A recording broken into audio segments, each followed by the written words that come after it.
In this video, I want to talk about how to balance your cycling with family and work. And I'll probably focus more on family for this video, but if you're busy with work, I think you'll pick up some really helpful tips in this video as well.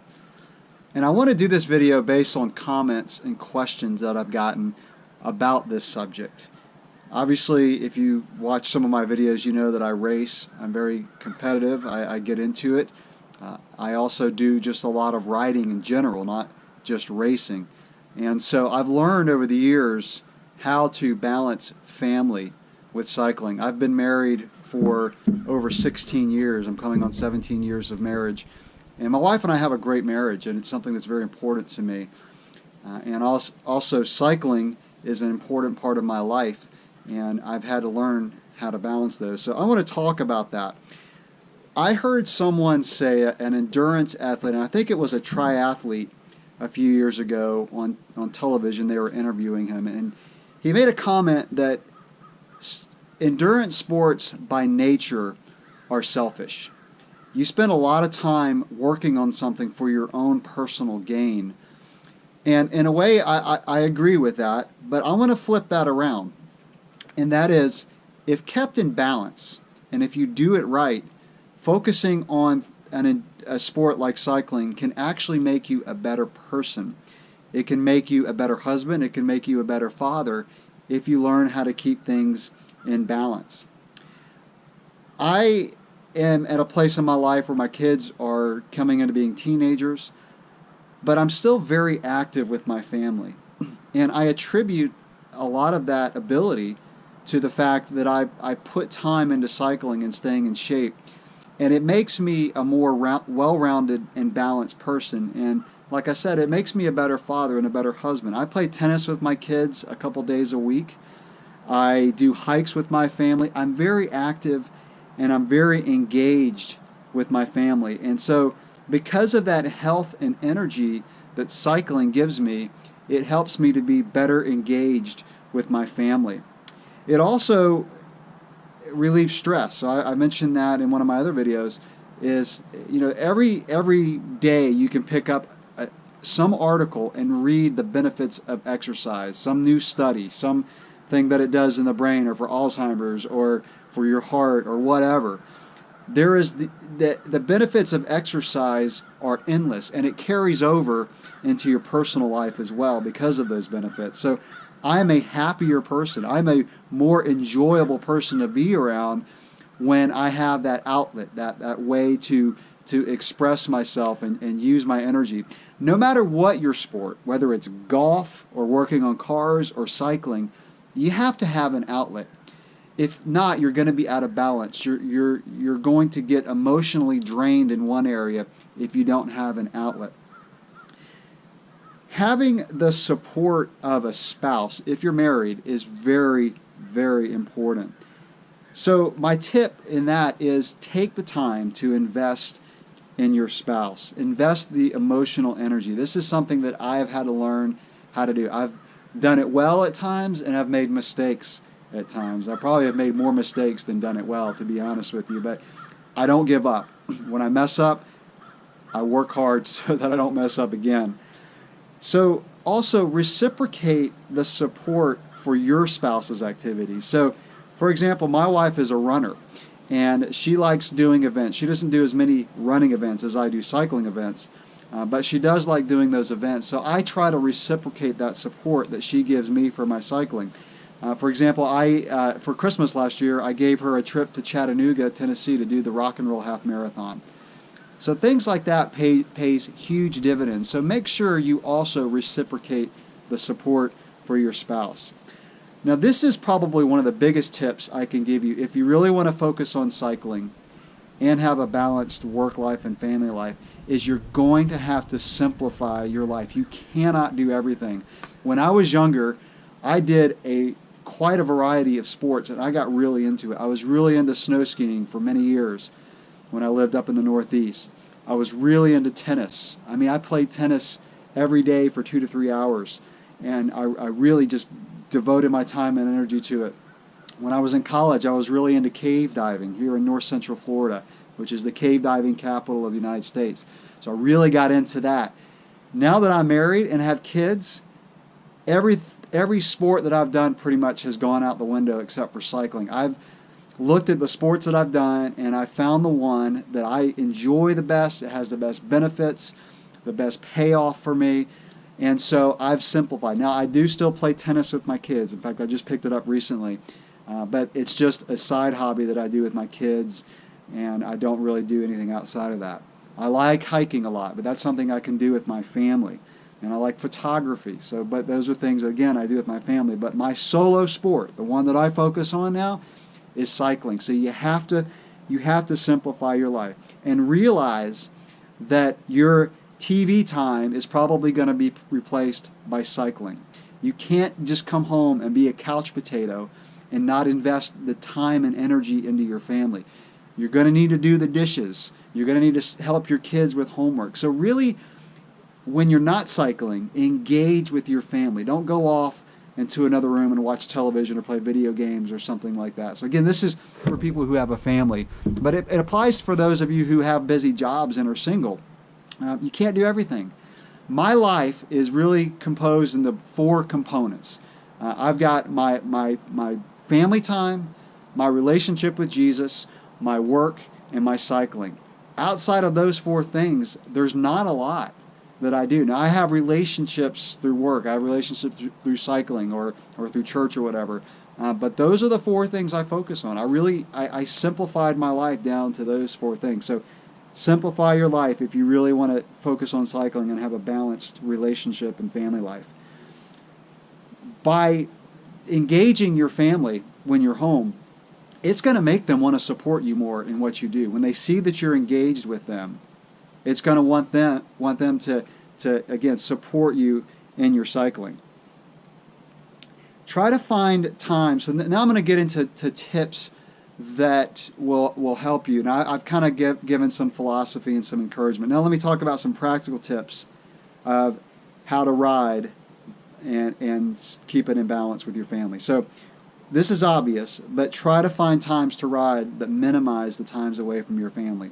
I ride a lot at lunch. I probably ride 3 days a week at lunch. I'm fortunate to have a shower at work. I take an hour and a half for my lunch break, and I either come in early or work late to make up for that time, and that really helps because I've got the lunch break. I might as well use it. And then commuting to work, you've probably seen my commuting tips video, so watch that if you haven't. And if you can commute to work, you have really decreased the time away from your family because you're not driving home and then going on a ride or whatever. So commuting is a really, really great way to maximize your time away from your family. Riding early on the weekends, if you're not a morning person, do it anyway. I'm telling you, if you get up on Saturday mornings, I'll get up and my Saturday mornings are my long rides. So I'll do 3 to 5 hours of riding on a Saturday morning, and usually I'll get up and 2 hours into my ride, my family's just getting up. So I've already gotten in 2 hours before they even get up. So get up early on a Saturday and do your rides. I've even heard of guys who will come home, put their kids to bed, and then put their lights on their bike and go out and ride at night. So, again, whatever works for your schedule, just try to make it happen. Try to get your family into riding. This is something that I've done. We used to ride a little bit more a few years ago than we do now. My kids have picked up other interests, but we still ride together some. If you don't have kids, you get your girlfriend or your wife into riding, and you may have to put off the purchase of your next bike to get them a bike. But the good thing is, when someone's new to riding, you don't have to get a top of the line bike. You can get a decent used hardtail for $500 to get them into riding. So try to do that. Now, if you do that, I'll give you a tip. Don't be in a hurry. Don't be in a hurry when you teach your spouse how to ride or your girlfriend how to ride, or if you're a girl, teaching your boyfriend. Be patient. Whether you're a girl or a guy, if you've been riding for a while, your skills are going to be so much better. So you've got to be patient. You've got to be willing to ride slow. Help them learn how to clip in. Help them learn how to get over a little log. Just be patient if you do that. If you ride with your family and you're on your ride, stop and view the scenery. Stop and look at a waterfall. Stop and look at a river or an overlook or something. Don't be in a hurry when you ride with them. And if you ride with kids, make it an event, make it fun. Bring food, bring a backpack, stop and have a picnic lunch. Don't make it all about the ride, getting them into it. If you go to the trailhead with your family, one thing that I'll do is I'll either meet them at the trailhead so I get my hard riding in, or I'll ride home from the trailhead if that's possible for you. So again, you can maximize that time away from your family. If you race, make your out-of-town races where you stay overnight, make it an event, make it fun for the kids. You may have to pony up for a nicer hotel room if your wife goes with you. Just do it, make an event. Find places to visit. If you go out of town, find places that you haven't visited before with your family. So a state park or something like that. So it's not just about you. It's not just about your race, but make it fun for the whole family when they do that. It'll make them want to support you even more. Now, if you have kids that are younger, this is something that I did when my kids were younger, is I got a bike trailer. One of those that clips onto the back of the bike. I don't like the bike seats that go up on the bike. I think those are a little bit more dangerous. But the trailers that have two wheels and you can put two kids inside, you can put groceries in the back. I put countless miles on that trailer with my kids in the back. I would, bring some food and we'd stop at a park and let them play. But you can get in an hour of riding, and I'm telling you, it's a good workout, because those trailers, when you're toting a kid in a trailer, it's an extra 50 pounds going up a hill. So those things are really cool. So make the investment and get a good one that will fit on your bike. And obviously, again, that's for kids that are younger. Once they're about 5 or 6 years old, they kind of grow out of the trailer. Now, let me talk about racing. So some of you watching this video may race, and this is where you really got to maximize your time. You really got to simplify your life if you want to be competitive in racing. The first thing that you got to do is you've got to look at your schedule and decide how much time is practical for you for training. For me, I can only get in about 10 hours a week. Not only do I invest a lot of time in my family, I have a very busy job. I have a really important position at work that can be very time demanding. So first of all, look at your schedule. If you can put in 8 hours a week, 10 hours a week, is it 15 hours a week? And then decide what kind of event you want to do. If you want to be competitive in endurance mountain bike racing, marathon mountain bike racing, and you only have 7 hours a week to train, you're going to have to do a reality check and say that's not going to happen. Now, you can do it.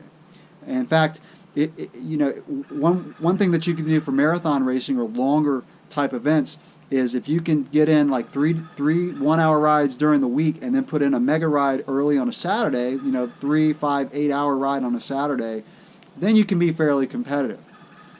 But if you only have a few hours to train, you're not going to be able to do real competitive endurance mountain bike racing.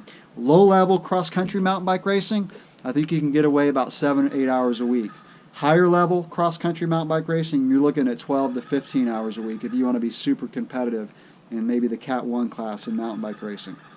Cyclocross, I've said it before, this is why I love cross and why I have focused on cross now as my primary form of competition, is I can get away with 8 hours a week and be very competitive. I've done very well this season in cyclocross with 8 to 10 hours of training. That includes my strength training. So, like I said, check your schedule, then decide the event that you want to do. Now, I talked about riding the week and commuting, and then on a Saturday. That works too for cyclocross and for cross-country mountain bike racing.